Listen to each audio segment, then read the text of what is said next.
There's always crime happening, okay? There is always crime happening. I don't care what reports you see. I don't care what news reports or articles that come out and stuff like that. There is crime happening in the city 24/7, 365. It's always going on. The people that say crime is down and this and that, yeah, it might be, or it's just transition to another part of the city. Crime, it's almost like a balloon. When you squeeze it on one end, it expands on the other. Tony Hernandez here from Queens. My man's in Vegas now. Welcome to the show. Hey, what's up, Sean? Thank you for having me, man. Appreciate how long it, were you in Queens for? My whole life, pretty much. Yeah, I was born and raised in New York City, Queens. I spent a lot of time in Brooklyn, Williamsburg section. Yeah. But for the most part, Queens. And you had an interesting dynamic between the mafia and the police officer lifestyle, right? Yeah. If you asked me growing up if I ever would have been a cop, the answer definitely would have been no. I've delved more towards the street side. I was out. I wasn't stay on the stoop kind of kid. I was always running to the corner. So, I was enamored by the street lifestyle. You see the hustlers, the drug dealers, the mob guys. They have all the nice stuff. Right. The cars, the women, the clothes, the jewelry. It's very captivating when you're a kid. For sure. Meanwhile, a cop's making, what, 100K year max? Back then, fuck no. And when I started, even less. When you have to put your time in to actually get to top pay where you're making that kind of money. Yeah. But, I kind of was, dipping and dabbling in the street myself at that time, as a kid growing up, and I saw the money that these guys had. And then, being a cop, when you're in those inner city kind of communities, it's not the most popular job. Yeah. And I just grew up around a lot of people that, were affiliated to organized crime or had like a connection. Like my dad and my uncle worked for a very prominent organized crime figure. His name was Virgil Alessi. He was, if you look him up, he was involved in like the French Connection, stuff like that. Really, in the 70s, he was considered the biggest heroin trafficker in New York City. Damn. Yeah, so these guys had a piece of the French Connection, him and Vinnie Papa. Holy crap. So my father and my uncle worked for him in his legitimate businesmes. They both had the chance to go into that life, but they didn't want to. They surrounded by it like many other people, and you're almost surrounded by it through family connections. Sometimes it's almost unavoidable, especially when you go to like family parties, Christmas, and 4th of July. You'd always have the perfect mix of cops and mobsters. And that was kind of my family. I have a lot of family that's in law enforcement, but I also had my uncle and my father and a couple other members that were involved in around organized crime people. Yeah. And were they pretty secretive about it? Like, were you aware of it growing up? They don't talk about it. That kind of generation, like I have a channel now called Corruption Connection where I discuss mob history, and this is history. And some of my family is very upset with me for talking about this stuff, even though it's 30-year-old, 40-year-old history, Yeah. It's just not something they believe in. They just don't talk about it. So growing up, it was kind of that same way. I knew that Daddy's boss was someone serious, I wouldn't see him all the time. He's in and out of jail, stuff like that. But when I was coming of age, I would see them on special kind of holidays. I would accompany my dad to work sometimes, 4th of July, Christmas Eve. And, me and my cousin be running around, opening the doors and stuff like that. Coat check we did when we were like 12 years old. We would leave with hundreds of dollars. At 12, that's crazy. That's a lot of money, So you want to go back to work every day after you get that kind of money, Yeah. And especially when they knew like, oh, you're Tony's son?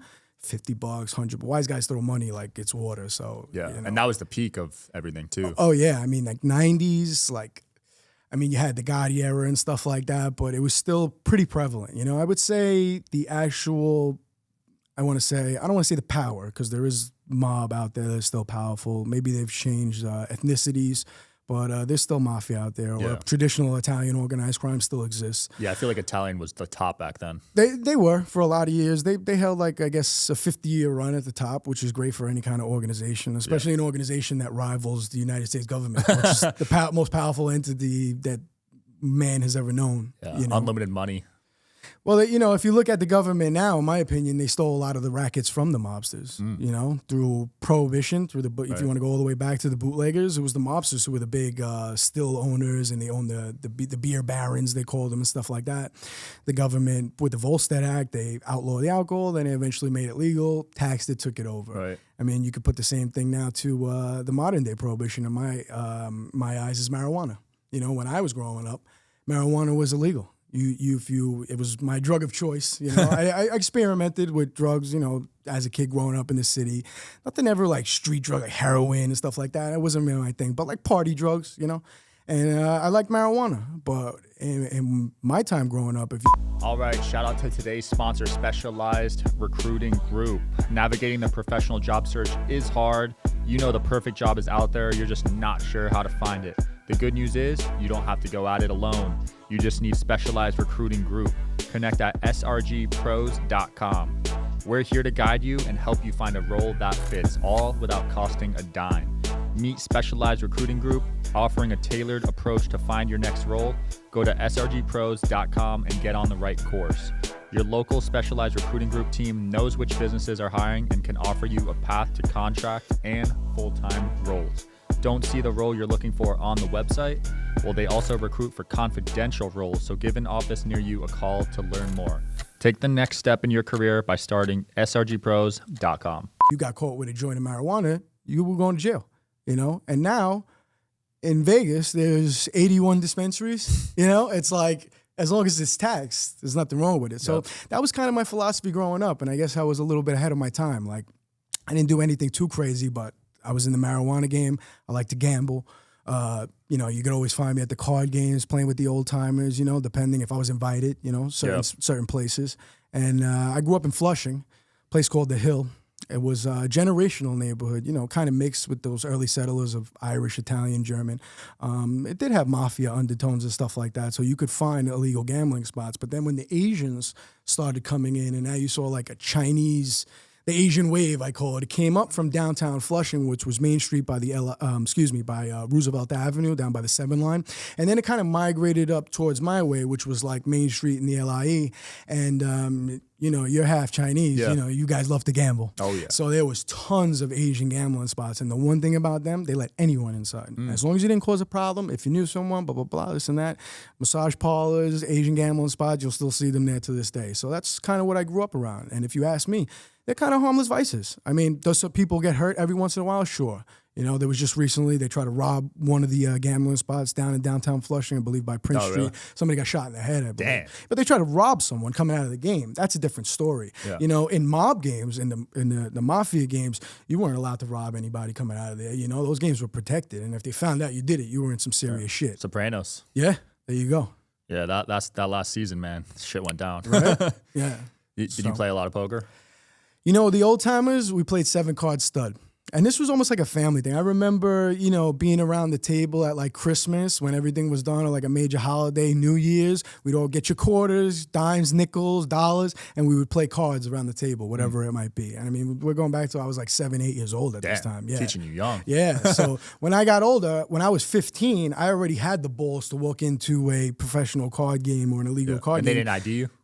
This is illegal shit. What are they IDing you for? Whatever, you know? They didn't care. Especially if you were, you know, I look like a street guy. I had like long hair. Sometimes I would get it braided, like, you know, typical rapper style. You know, we wanted to dress like hip hop guys back in the day. So that's what I would dress. And like I said, as long as they didn't, you didn't cause any problems. They didn't bother you. You know, in those games you had to have more of a connection with the Italian guys, which I did. You know, I had family, friends that could bring me to these games. They vouched for you, yeah. So I would go in, and the game of choice was usually 7-card stud. I've never played that one, actually. Yeah, it's fun. You know, you can mix it up. It's 2 down, 4 up, and then 1 down. But the 4, they kind of go 1 by 1. So you're betting on each card. Got it. Yeah, it's a lot of fun. Still to this day, I love the game. It's kind of hard to find in Vegas, though. I don't see that one in Vegas.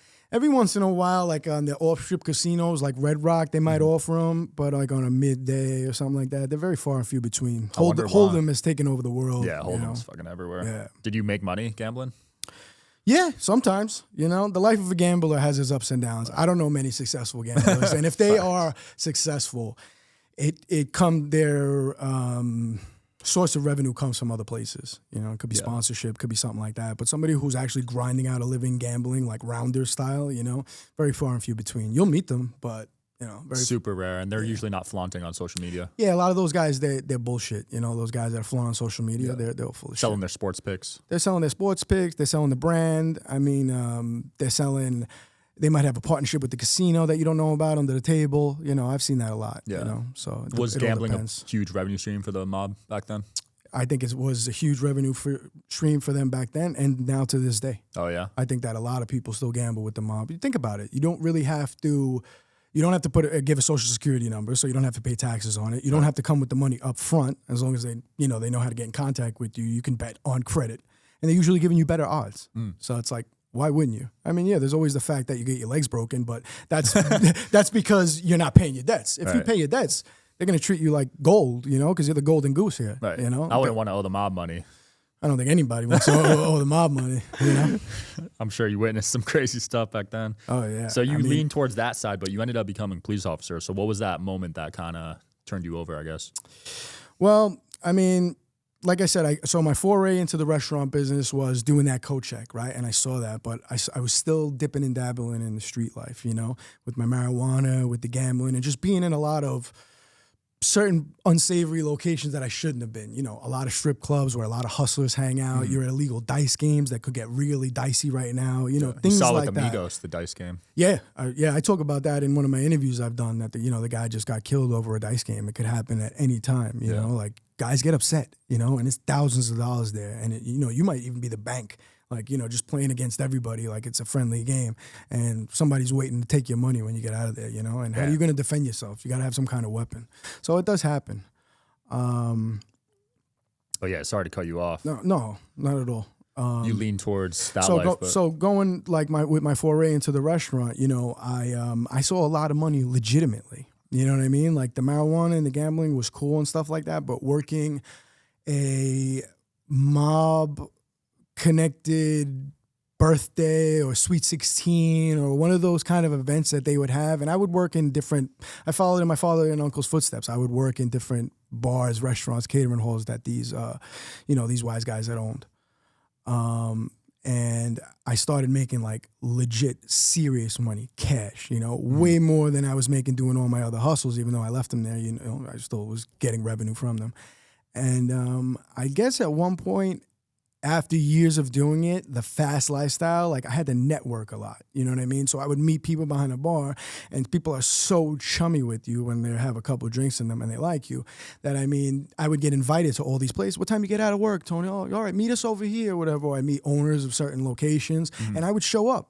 Fresh face or whatever. If they just saw me and they had a couple of drinks, they might forget me by tomorrow. But if I went right after I got out of work, like went home, showered real quick, and got to the spot or whatever, they would remember me. And then I would continue my connections. And that's kind of how I would network. So who would be at these parties? A lot of politicians, a lot of upper echelon police department people, chiefs, commissioners, deputy inspectors, all these kind of people. And mobsters. They kind of just all run in the same circle, people that are lobbyists or whatever you want to call them, and some of them have connections to organized crime. So throughout these parties, I had made significant amount of connections, and it just took a lot of toll on me, the years of partying. Like, you finish a long shift at a party where everybody's drinking and you're drinking too, and then you go out and then you continue in drinking, and sometimes I wouldn't even go home. Like I would go sleep in my car just so I would make it back to work for my next shift and go over and over, and that's with all my other side hustles going on. Like I had a really successful eBay business before that was big. I still to this day or whatever, if I can find a deal, like I bulk buy, like if I can find something that I can kind of flip, that's just always been my thing. And I've just been doing that forever. It's just something that's been in me. Yeah, you're a hustler. Yeah, it's just my thing. So after, I want to say a significant run in the restaurant business, I want to say over a decade now, I'm rocking and rolling and I have all these connections. I opened up my own spot. I ended up opening up a pizzeria in the Bronx. It did well, but I couldn't really take it to the next level. It was something that it was just like, it was lagging, and it was just like, how do I transition into something where this hustling lifestyle where I'm all over the place can kind of be a little bit more concrete for my future? And I don't know, it just dawned on me. I wound up getting a root canal. And all this money I was making, I wanted to have to pay like $4,000 out of my pocket. Like dental work is crazy expensive. And I was talking to a friend of mine. I don't know if it was my cousin. Well, it was my cousin too, or whatever, because I had floated this around just to verify this information. The NYPD covers complete dental. Like you pay zero out of your pocket. Like, so later on I realized it was true because I wound up getting like 10 grand of work in my mouth for nothing. So it looks like I made the right decision. But I was like, you got all that work in your mouth for nothing? I was like, yeah, it's all free. And things started to dawn on me. I was like, is this hustling lifestyle? It's good. I'm making a lot of money. I had more money than anybody at my age that I knew that wasn't really that deep into the street. Yeah. You know, if you're deep into the street, obviously you're gonna have more money than me because this is what you're doing constantly. But if you're just dipping and dabbling like me and you have a legit job, it's almost just like a side hustle.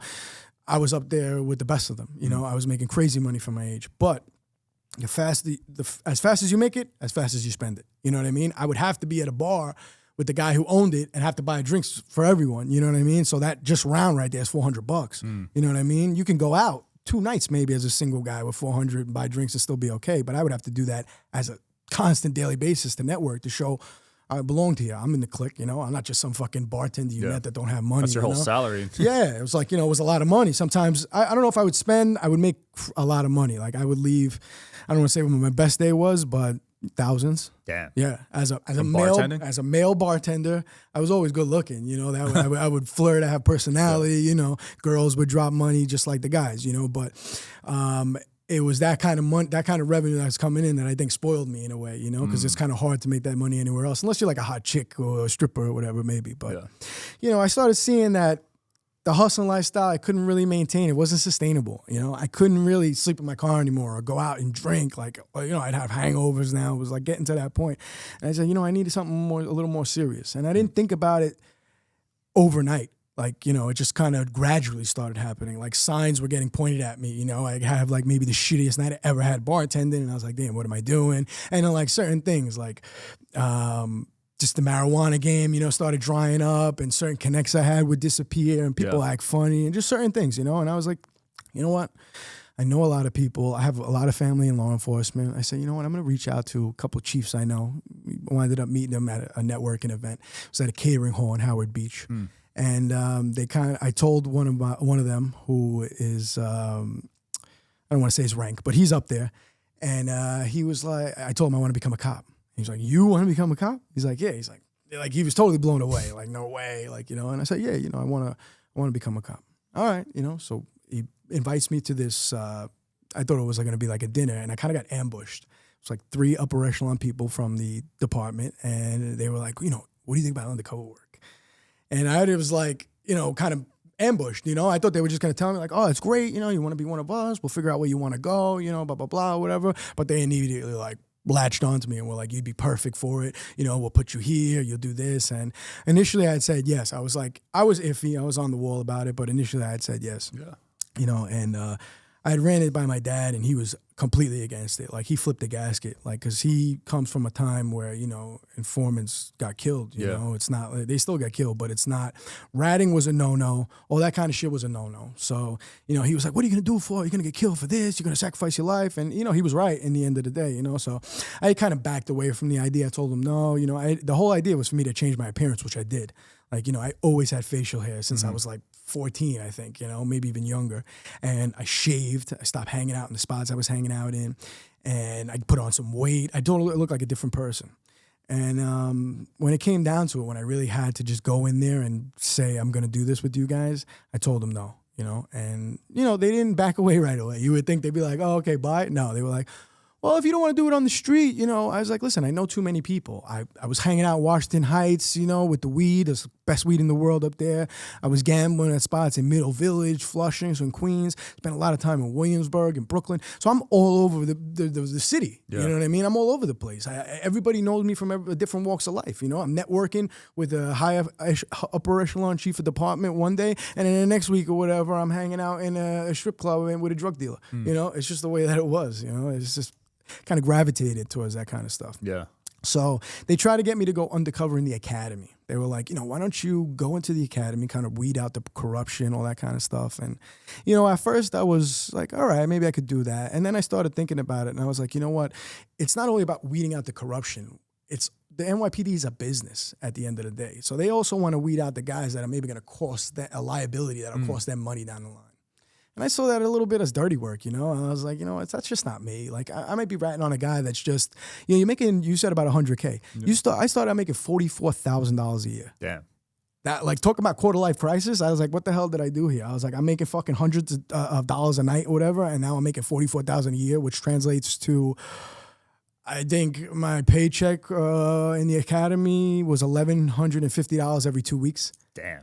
In New York City. Yeah. In New York City. How do you survive on that? You can't. I used to tell these guys, how do you have families and do all this shit? It's like, you must live like shit. Like, your quality of life is disgusting. And coming from throwing $400 on a round of drinks at the bar and living my lifestyle, it was like a little, like, I was like, I really had to kind of question myself if I was doing the right thing. But, I understood the struggle of a lot of people.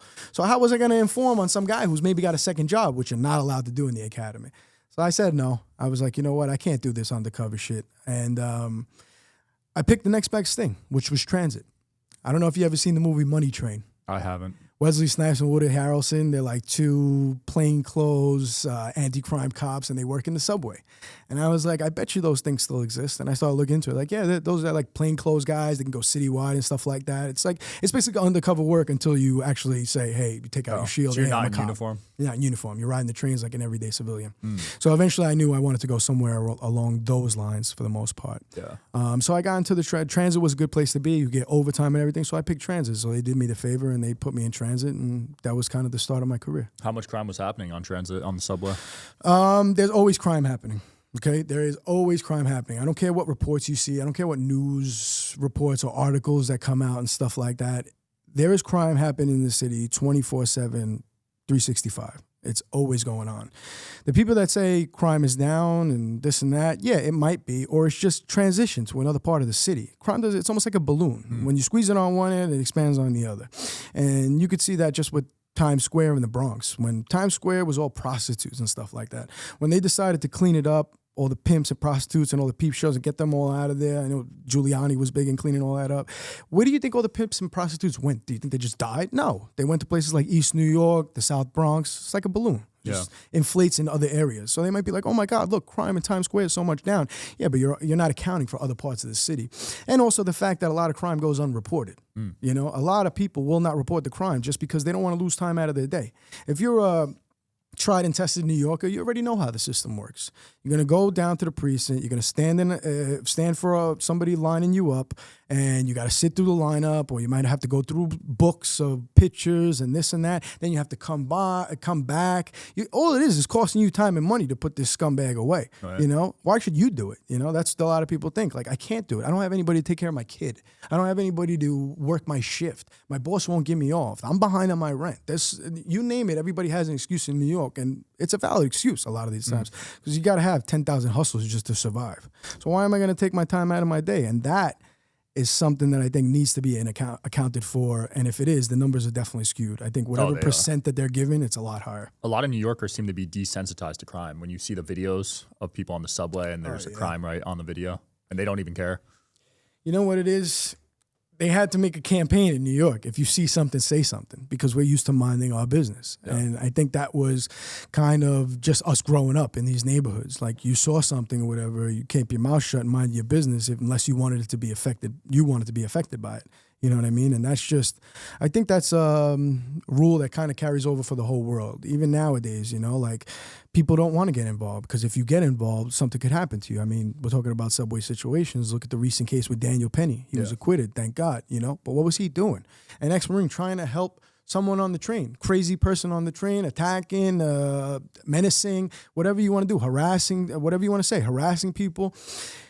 He put a stop to that. Sometimes you got to put people down. Words don't matter. People are crazy. Don't you understand? Like, they're not going to have the same common sense as you. And I mean, when I say don't you, I'm talking to the general public that says like, oh, well, there's other ways of handling it. There is no other way of handling talking to a crazy person sometimes. Sometimes it's hands-on. I got to put you down before something happens to someone else here. And I think that's being a Marine. That's what he was trained as, eliminate the threat. And that guy was a threat. And in my opinion, he was a hero. But what do heroes get? They get thrown in jail, they get accused of murder and all that other stuff. So why the fuck would I step in anywhere and stop anything? Even me nowadays, I mean, I won't do it. If I see a kid getting hurt, that's why I draw a line like, yo, don't put your hands on a kid. And I saw that once, like a grown man attacking a kid, and I hopped out of the car. That guy's lucky when he almost got fucked up because there was like 6 grown guys that got out of their cars and was like, yo, what's going on here? He was right. He was fucking fighting with like a 12-year-old, 14-year-old. The kid talked shit to him. All right, he's a kid, whatever. They're supposed to talk shit. Yeah. You know what I mean? You don't put your hands on a kid like that. That's kind of the only way I would stop out. Even a guy and a woman, like nowadays, equal rights, equal lefts, I guess.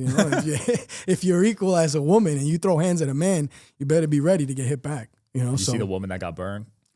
That was terrible. That was crazy. That was terrible. But that's the migrant crisis. That guy was a migrant, a Guatemalan migrant that came over illegally. You know, that's what I mean about sick people. The guy lit the person on fire, and they found him like this on a subway train sleeping. Crazy. If you just lit someone on fire, my adrenaline would be through the roof. I wouldn't be able to stay still or whatever. Any normal person, at least, if you just lit someone on fire, you know? It was like another day in the park for him. Did you see when the officers caught him? He was literally knocked out like he just worked a shift. Nuts. Like, you know, like the normal, little paisano you see on the train that just worked hard in the restaurant or construction or whatever that's heading home. Fucking sick, man. Yeah. Sick. How can you do that and just like nothing happened? You know? I don't understand. How many illegal migrants got into New York, you think? They said 200,000. I think it's more. Damn. Yeah. And That's a lot. You know what? Like I say this all the time. I'm not against immigration. I'm against illegal immigration. That's for sure. Because we're all children of immigrants. And is it fair that maybe your uncle who's worked very hard in his own country, or your cousin or your brother that's been on a waiting list and doing all the right things doesn't get a shot, and all these people get a shot first? You know what I mean? Back in the day, they used to put people on Ellis Island.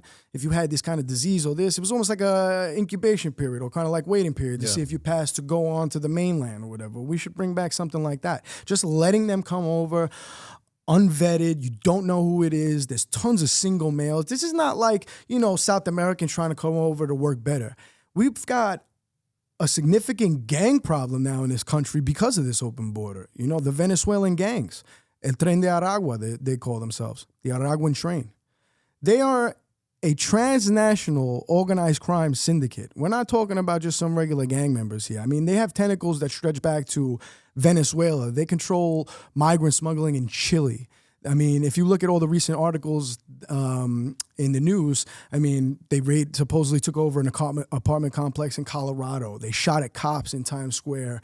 A place in Miami, they're running a huge cell phone and drug trafficking organization. I mean, these guys are established, and they're not here they came over the border with everyone else, and they're not here to help or benefit this country in any way. They're here to rob, rape, and pillage, and that's what they've been doing. When you were a police officer, did you have any run-ins with those gangs? I had a lot of run-ins with South American gangs because I used to work, majority of my career I worked in Queens. I did hop around. I worked in Brooklyn. I did a little in the Bronx. Everybody fights in the Bronx. That's one thing. But it's like that homegrown New York feeling in the Bronx. The Bronx is still like 1980s, kind of feels like that, some areas. But I worked a lot on the 7 line. And if you go on the 7 line on Roosevelt Avenue, it's gotten significantly worse throughout the years. As you can see, there's tons and tons of videos. I see them all the time about the prostitutes. Someone getting pushed into the train. Or somebody getting pushed and stuff like that. Prostitutes, the gangs, the shootings, the stabbings. So when I worked there, they were still there. I don't know if it was it was still out in the open, but now it's like right in your face. They've tried to do initiatives, if you see it, but it's all smoke and mirrors. Yeah. You've seen the former police commissioner and the assistant commissioner, and they do this Operation Roosevelt Avenue. That shit is smoke and mirrors, man, and they know it. They crack down on one spot, it goes into another one. Like, these guys are coming over and doing all this crime, and they're so entrenched in this neighborhood that it's nothing new. So when I was working out in the 7 line, you didn't have Tren de Aragua, but you did have MS-13. There's other gangs called ABK, some of the Dominican gangs, the Trinitarios and stuff like that. They'd be more on the Corona side. The Latin Kings, throughout my day, were growing up there. They were there. They kind of veered off to Brooklyn and the Bronx now, but you have a significant amount of South American gangbangers, 18th Street. They're all there. I posted a video on my channel. I have this channel where I talk about organized crime, my time and type called Corruption Connection, and there's one segment that actually got taken down by YouTube. Really? Yeah, and I got flagged for it, actually, which sucks. I was talking about it in my other interview, and people were like, oh, you're full of shit. That didn't happen. There was 2 gang members who got into a fight on the platform. I believe it was either 82nd or 90th Street. They get into a scuffle. The guy takes out a gun and kills the guy right on the platform. Bam, bam, bam. It's all on video. Gets shot or whatever. These are gang members. Yeah. One had like a Knicks jersey on. Okay, so I reposted the context. Like, I blurred it out, and I was talking about it or whatever on the context of my story, and it actually got taken down by YouTube. They're strict with guns. But this is going back. That video was going back years when I was a cop. That's what I'm saying. Like, the gang violence has always been there. I believe those guys were 18th Street. Yeah. One gang for another gang, they saw each other right on the platform, just got into it, and boom, boom, boom, shot him like he was a dog. So that kind of a violence always existed, But I think now you're seeing it in way greater numbers. You know, before a lot of people didn't even know, but like, oh, whatever, two gangbangers shot each other. But now, like, a lady getting set on fire on the train. Recently, when a Venezuelan migrant had came over, he got into a fight with some guy. The guy pulled out a gun, but the migrant took the gun and shot him on. Jeez. You know, it's a lot of shootings, a lot of stabbings. And the greatest part about it is that New York City, just now, this past weekend, implemented congestion pricing, which makes it so expensive to drive into Manhattan. Why are they doing that? They're trying to push people into the subway system. But people are scared.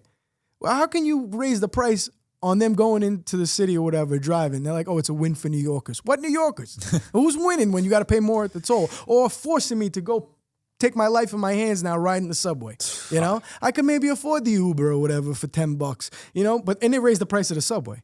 So it's like, maybe I could afford the Uber for $10, $12, whatever, $20. But now I got to pay whatever the subway price is. I don't know what they raised it to, but let's say for a round trip, like $7, which is half the thing. But I got to deal with possibly getting set on fire. God forbid I close my eyes and so somebody snatches my phone, which happens every day, or somebody puts a knife on me. Like, you know, you're on edge. Yeah. Yeah, it's like, come on, I don't know what they're they're already doing. like $20, man, from Jersey. That's crazy. They raised that. Well, now it's congestion pricing. So anywhere below, it's like they raise the tolls, but then they put this pricing on. They want less traffic. But I mean, that just affects almost the common everyday New Yorker. You know, like if you have a business, let's say, you know, I don't know how it works with the Ubers and everything, but let's say you have like a delivery business where you're going back and forth into the city over the Williamsburg Bridge, which I think was once free, you know, and, you know, now you got to pay a congestion toll from 60th Street below. You know, it's like, who the fuck is going to want to go there? Who can even afford to go there? It's going to eat away at your bottom line. That's nuts. You know? Who's to blame for all the gang stuff right now? Do you think it's the mayor, Eric Adams? I think it's a combination of failed leadership all across the board. I think it's Governor Hochul who actually made that statement. This is a huge win for New Yorkers in regards to congestion pricing. I don't know how that's a win at all. I mean, I don't, but whatever. Her being very out of touch with society. I believe she had made a statement about kids in the Bronx don't even know how to use computers. Little black kids in the Bronx don't even know how to use computers. Something along those lines. They're very out of touch, a lot of these politicians. She shouldn't have been governor at all.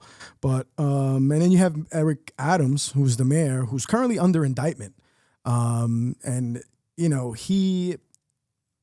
I mean, in my opinion, he's corrupt. You know, if you look at all the evidence around him, his chief of department or one of his top chiefs just got indicted and suspended for a pay-to-play sex for overtime kind of scandal that's going on right now. And this is all under Eric Adams' watch. He's indicted on his own case. There's tons of indictments flying all over the place. I mean, the whole thing stinks of corruption. It's one of the most popular topics right now. Yeah, it's never happened to a mayor to get indicted federally, right? I don't believe so. I think there was one that maybe got indicted, but he stepped down. Was it Jimmy Walker, maybe the night mayor? No, this was a big one. Plus, they found out he was having parties during the pandemic. The guy was in Miami. They caught him on cell phone or whatever while he's supposed to be taking care of the city. He got in Miami, and now he's taking money from the Turkish government. He's in Saudi Arabia. I mean, he's crossing the line. He's just like, it was almost like the old school Tammany Hall. You know, I'm a student of history. You know, it was a pay to play. You know, as long as you had the money or whatever, you could corrupt all these politicians. And what it's looking like or whatever is that he's been bought and paid for. And now he's trying to get pardoned, it looks like. It's funny, man, you know, because he was like a staunch, like, you know, I'm for the migrants, you know, don't tell us how we're New Yorkers, you know, but stop waiting for me to fail the ship, you know, and all this like hoorah leftist shit. And then you see him at the UFC fight all kissing Trump's ass when he gets elected, you know, when he when he got voted in. Whatever. Nuts, dude. New York, to me personally, hasn't felt the same since the pandemic. Like, I feel like the pandemic messed it up. 1,000%. Like, everyone was dipping. 1,000%. I mean, you know, I can kind of attest to that myself. You know, during the pandemic, I started coming out to Vegas a lot more than usual. New York was completely closed. I mean, Vegas was always like an escape for me, and now I live here. I kind of made it a permanent thing.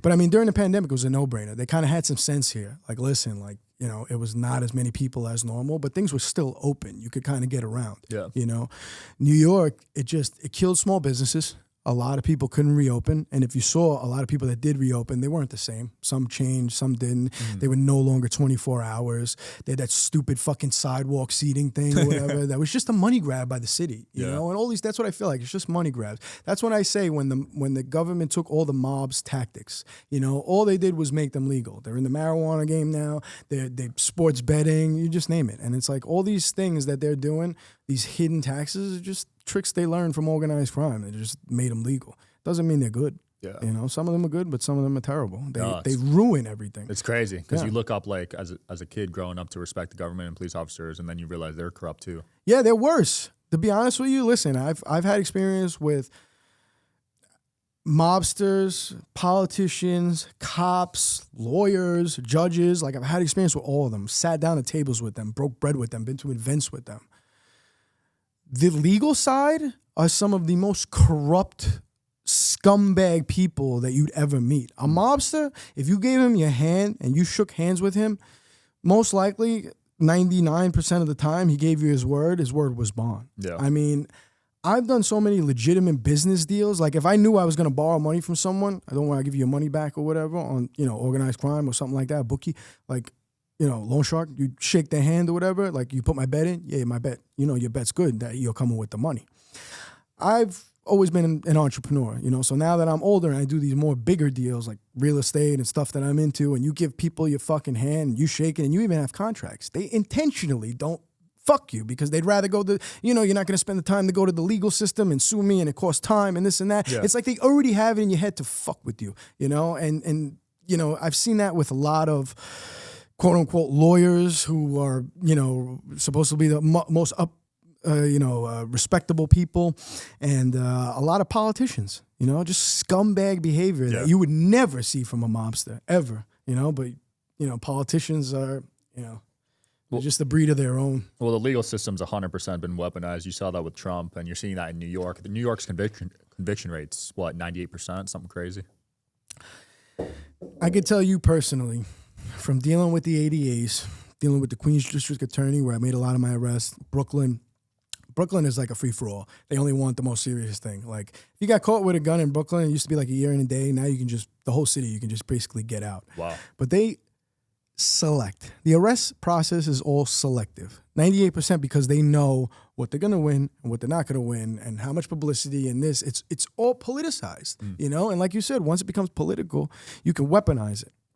And then where are we going with this as far as freedom and everything else? Like, we're turning into a totalitarianism state here, or, you know, it's like, I don't want to say communism, but it's like, you know, you're tracked here, you can't do this, you can't do this. Like, what freedom do we really have, you know? I mean, I think we were heading towards communism under Democrats, to be honest. I agree with you. You know, like, you have to put a mask on here, you have to do this, you can't do this. Like, all this shit with social media censorship. Yeah, like people getting barred from saying certain things. Like, my video gets flagged on YouTube. Meanwhile, you can show porn and all this other kind of stuff. You know, X, I just recently saw, even on Facebook. Oh, on Facebook? Like, I saw on Facebook whatever a girl pleasuring herself, completely nude and everything with the with a toy. Holy crap. And I'm like, and my thing gets censored, and I blurred it out and everything. I'm like, this is crazy. I got a lot of strikes early on the show when it was Democratic leadership. For like vaccine stuff. That's like another thing. The vaccines stuff. Yeah. Like certain topics they really don't want out there. So when we were talking about this whole migrant thing, right? My channel was doing this because I talk about organized crime history. I try to delve on that. I'm going to start talking more about my personal life because I see it's kind of popular. You know, it got me here. But, you know, that being said, you know, I was doing a lot. My most successful video was actually a Vegas story about a mobster knocking out Frank Sinatra's teeth. So you see my channel doing this, right? Yeah. And I guess I was a little ahead before my time. If you go on YouTube right now, the first video about that gang I was telling you, the Venezuelan gang, and I was bringing awareness to, El Tren de Aragua, it's like Venezuelan gang or migrants taking over. I forget the exact title. My channel did this. Damn. Immediately, bro. Immediately. I'm talking about, I was getting thousands of views, like hundreds of views. Then it started going like 1K, then 1.1, 1.2, and then it started just going up. And then I got 64,000 on that Sinatra video. I was like, great.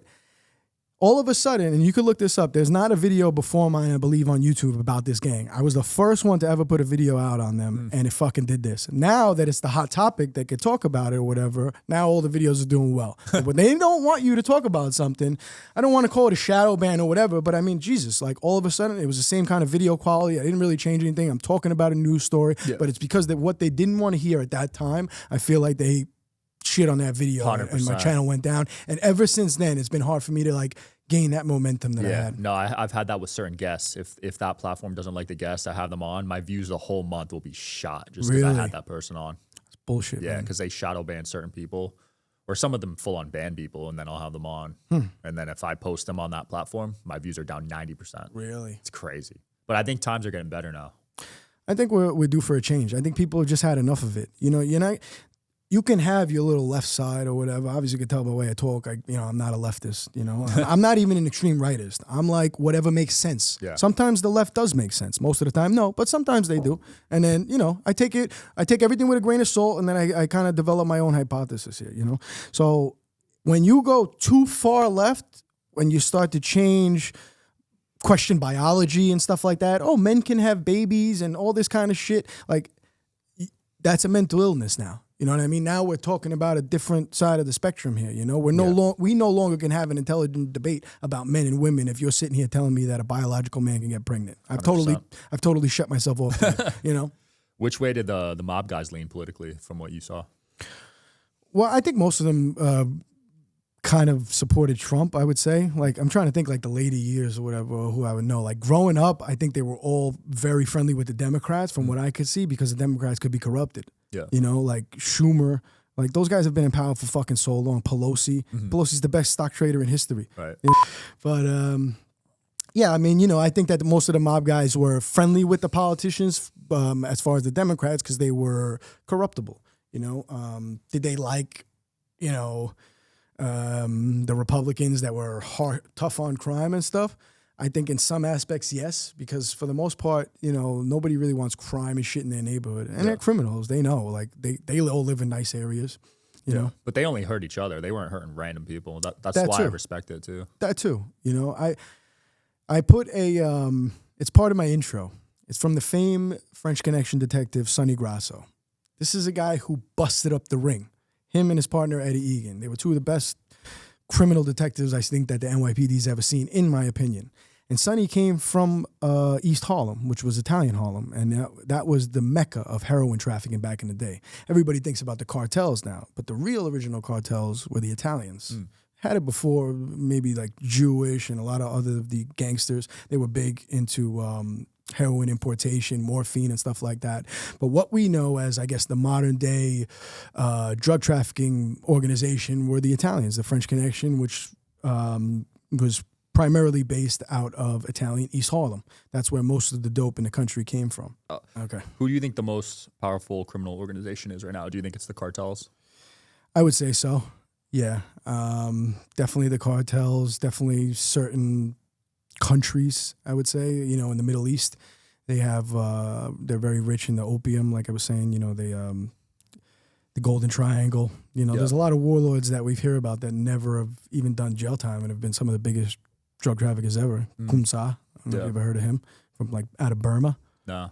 CIA connected, imported more drugs to this country, I think, than anyone ever.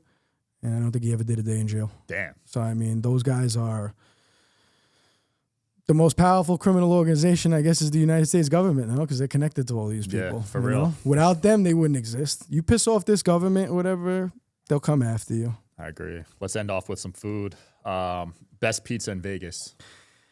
That's an oxymoron, that question, because I can't legitimately give that answer, because some of these people out here don't know what pizza is, I'm convinced. And if they've never been, you're from Jersey. Yeah. If you've never been to the tri-state area, New York, New Jersey, Connecticut, and had fresh bread out of a bakery, a bagel from a Jewish bagel shop, an Italian pizzeria that's been around for a long time, no frills, regular Sicilian kind of slices, you don't know what the real thing is. So you cannot be a judge of food out here. I laugh at all these fucking content creators that come out here and like, oh, this is the best pizza, blah, blah, blah.